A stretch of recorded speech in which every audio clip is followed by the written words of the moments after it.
नमस्कार, मी पंजाब तक. आज आहे 31 मार्च 2026. मी म्हटलं होतं ना 30 तारखेला राज्यामध्ये प्रत्येक जिल्ह्यात वादळी वाऱ्याचं पाऊस पडणार. तर ठिकठिकाणी गारपीट देखील झालं, शेतकऱ्याचं अतोनात नुकसान झालं. आणि आता मग शेतकऱ्याचे परत फोन येईल की हे पाऊस कधीपर्यंत आहे. तर राज्यातल्या सर्व शेतकऱ्याला सांगू इच्छितो की त्या मागील अंदाजात सांगितलं की राज्यामध्ये 3 तारखेपासून 3 एप्रिलपर्यंत पाऊस पडणार आहे. तर सांगायचं झालं तर आज 31 तारीख, 1, 2, 3, 4 एप्रिल आणि 5 एप्रिलपर्यंत राज्यामध्ये असंच अवकाळी पावसाचा सावट राहणार आहे. म्हणून हा अंदाज सर्व शेतकऱ्यांनी लक्षात घ्यायचा. मग सांगायचं झालं तर आज देखील म्हणजे आज 31 मार्चला देखील आज देखील मराठवाड्यामध्ये विदर्भामध्ये आज देखील पाऊस पडणार आहे. तिकडे उत्तर महाराष्ट्राकडे देखील असणार आहे. म्हणून हा अंदाज लक्षात घ्यायचा. त्याच्यानंतर आणखी खरा जास्त पाऊस तुम्हाला एक सांगू इच्छितो. 2 एप्रिल आणि 3 एप्रिलच्या दरम्यान आणखीन जरा वादळी वाऱ्यासारखा गारपिटीसह पाऊस पडणार आहे. म्हणून तुम्हाला एक सांगू इच्छितो. नंदुरबार जिल्हा झालं, धुळे जिल्हा झालं, नाशिक जिल्हा झालं, मुंबई, ठाणे, त्याच्यानंतर इगतपुरी, नाशिक, त्याच्यानंतर अहिल्यानगर, त्याच्यानंतर जालना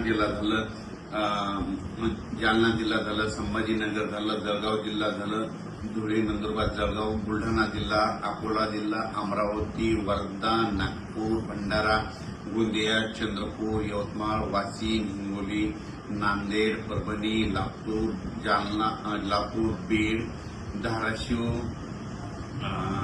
त्याच्यानंतर जालना, त्याच्यानंतर अकोला, अमरावती ह्या पट्ट्यात आणि त्याच्यानंतर इकडं साताऱ्यापासून म्हणजे कोल्हापूर, सातारा तसेच पुणे ते तसा पट्टा संगमनेर, अहिल्यानगर, जळगावपर्यंत चांगल्या स्वरूपाचा पाऊस पडणार आहे. काही ठिकाणी खूप गारपीट पाहायला भेटणार आहे. गारपीट देखील होणार आहे. म्हणून ज्यांचं कांदा असेल, गहू असेल त्यांनी काळजी करून घ्यावी. या पावसामध्ये विजेचं प्रमाण जास्त आहे. म्हणून शेतकऱ्यांनी झाडाखाली थांबू नये. आपली पाळीव प्राणी पशुधन झाडाखाली बांधू नये. कुणी हे देखील सर्व लक्षात येतं. म्हणजे 4 एप्रिलपर्यंत राज्यात असंच अवकाळीचं दररोज वेगवेगळ्या जिल्ह्यात वेगवेगळ्या विभागात पाऊस पडणार आहे. म्हणून हा अंदाज लक्षात यायचा. आणि 5 एप्रिलला फक्त नागपूरमध्ये वर्धा, भंडारा, 5 तारखेला तिकडं जाईल आणि 6 तारखेपासून राज्यातलं वातावरण कोरडं होईल.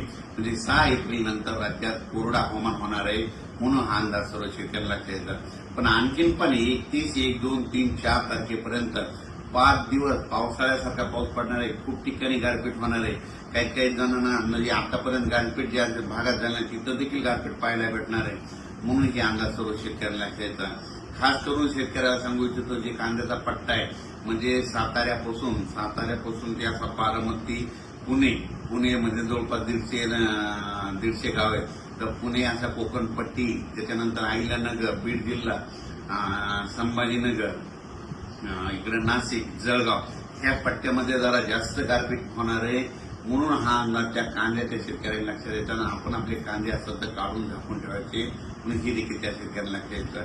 मराठवाड्यात देखील गारपीट होणार आहे. मराठवाड्यात देखील काय होणार आहे, परभणी जिल्ह्यात इकडे पालम तालुक्यामध्ये, इकडे नांदेड भागामध्ये होणार आहे. इकडे जिंतूरकडं वालोर जिंतूर परिसरामध्ये होणार आहे. ही देखील मराठवाड्याच्या परभणी जिल्ह्यातल्या शेतकऱ्यांना अंदाज लक्षात येतात. त्याच्यानंतर लातूर जिल्ह्यात देखील काही ठिकाणी गारपीट होणार आहे. म्हणून ही देखील लातूर जिल्ह्यातील शेतकऱ्यांना अंदाज लक्षात येतात. बीड जिल्ह्यात देखील कडाष्टी, इकडं पाथर्डी भागामध्ये, त्या भागात पैठण ह्या परिसरात देखील काही ठिकाणी गारपीट होणार आहे. म्हणून हे अंदाज शेतकऱ्यांना लक्षात येतात.